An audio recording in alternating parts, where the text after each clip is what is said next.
በስመ አብ ወወልድ ወመንፈስ ቅዱስ አሐዱ አምላክ በቅድስት ሥላሴ እንዘ አአምን ወእትመሐፀን ክህደከ ሰይጣን በቅድመ ዛቲ እመ ቅድስት ቤተ ክርስቲያን እንተ ይእቲ ስምየ ማርያም ጽዮን ለዓለመ ዓለም አሜን።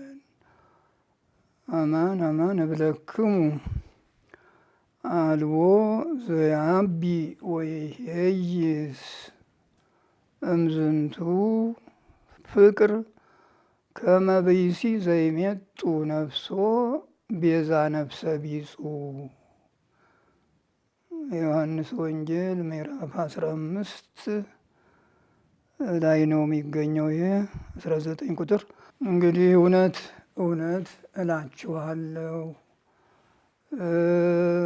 ለወንድሙ ነፍሱን ቤዛ አድርጎ ከመስጠት የበለጠ እና የሚሻል የለም።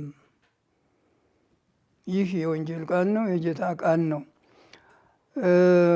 ነፍሱን ለወንድሙ ስለ ወንድሙ ቤዛ አድርጎ ከመስጠት የበለጠ ሌላ የለም።